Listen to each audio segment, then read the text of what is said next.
What's up, friends? It's Carnivore Kratos, and I just wanted to have a little chat with you about my workout split. I made this video for my Facebook page a while ago, but I kind of want to do some more content for my YouTube page, so I'm making it again, and I think it's kind of an interesting subject, something food for thought if you train at the gym. So there's many different types of workout splits you can do. You can do a full body workout. You can go to the gym and work your entire body. Take a day off and then go back, do it again, whatever. Some people do upper body, lower body splits, so they'll train their entire upper body and then their entire lower body the next day, and then maybe take a day off and then do it again. Then you've got what's known as bro splits, which could be any variation of muscle parts without any particular rhyme or reason to when you do them. So like if I were to do bro splits, I would do them in a push-pull leg order, whereas like if I did chest on Monday, then I would do a pull exercise on Tuesday, so I'll do back, and then I'll do legs on Wednesday, and then another push exercise on Thursday, so say shoulders, and then biceps, which is a pull up exercise on Friday, legs on Saturday, or triceps on Saturday. So that would be a good push-pull leg bro split. But back in the day, not really back in the day, but up until about a year ago, I was doing my own version of bro splits, and it was basically, I took a very long hiatus from the whole bodybuilding culture. I was still going to the gym, but I was very, very, very much into bodybuilding back in the 90s, in my junior and senior year of high school and the first few years outside of high school. Very big into bodybuilding. I had people trying to get me into bodybuilding because I have a very good frame and very good genetics for it. I never really got into it because I was 20, 21, partying, just coming out of my shell, not really interested in the discipline that needed to be involved. I was interested in getting hammered and banging chicks. It was awful. So my whole 20s was basically like that, drugs and partying, and then I got married and had kids, and then I got divorced, and it was more drugs, more partying, and it wasn't until 25 years later that now I'm getting back into bodybuilding. So everything has changed. Everything has changed. The dieting has changed, and the exercise science has changed. So basically, if you're doing bro splits or upper body, lower body splits or full body splits, there's a channel on YouTube called House of Hypertrophy, and they do a really good job of digesting the studies that have been done on the differences between these types of splits, and they're all basically the same. They all give you very, very similar hypertrophy results. So it really doesn't matter. And then they threw in the push-pull leg split in there, but he didn't describe, or the studies that they did not do the push-pull leg in the same manner that I do. So, getting back into bodybuilding 25 years later, naturally, I started paying attention to the bodybuilders that are big today. I didn't even know who Chris Bumstead was. He had already won 2 Mr. Olympias, maybe even 3, before I had even heard of him. So I started watching his channel, and a few years back, he doesn't do this anymore because he's training with Hani Rambod, and he does the FST7, which is his own variation. It usually typically involves bro splits, but back then he was training with Ian Valair, his brother-in-law, and they were doing push-pull legs. So then I was like, all right, I'll try push-pull legs because that's what Chris Bumstead, Mr. Olympia, is doing.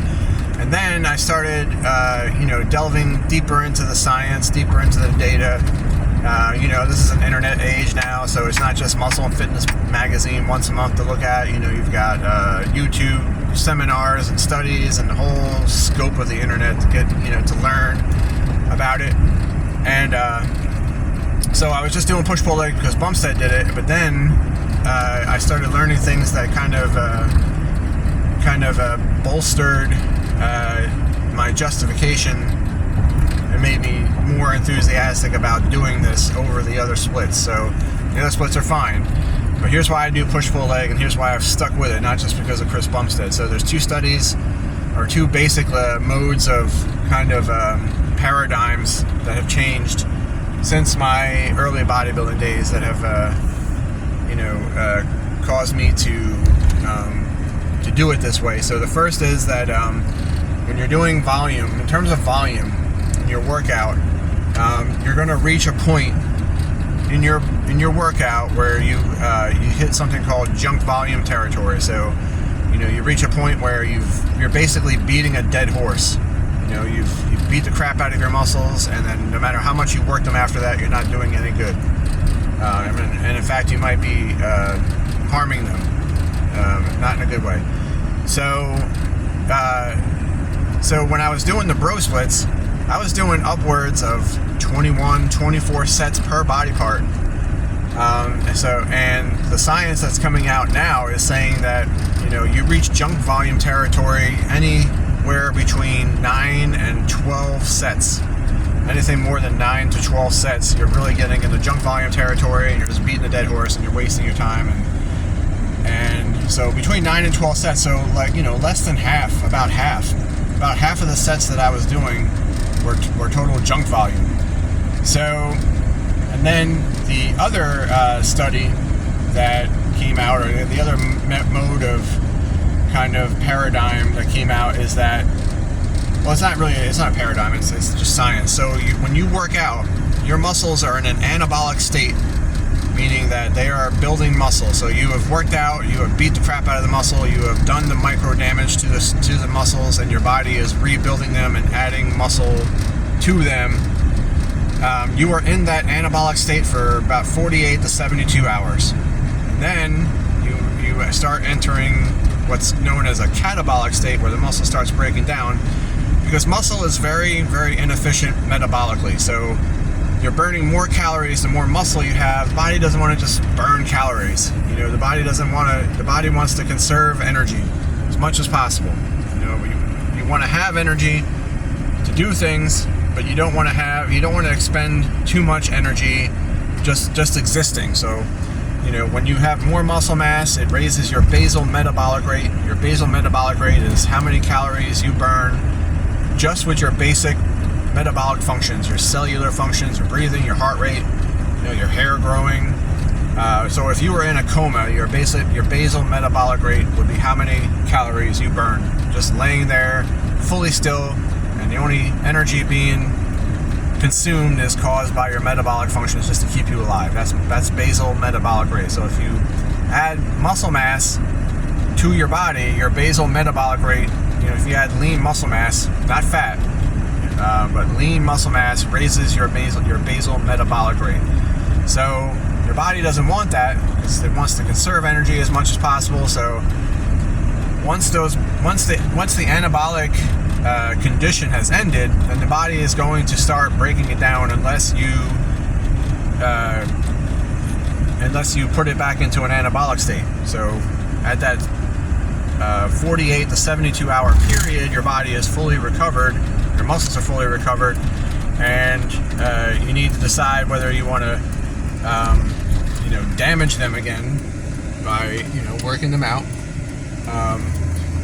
or start going into atrophy, basically. So in that, after that 48 to 72 hour period, you start working out again, and that's just about the time when, if you do a push-pull leg split, if I do push on Monday, by the time Thursday comes around, that's just about the time when I'm entering that catabolic state, fully recovered, ready to hit again. So boom, you do push-pull legs, and then if you do push again on Thursday, that's the perfect time to do push, because you're fully recovered and you're ready to work the muscles out again. And you can hit the muscles twice in a week without overtraining them.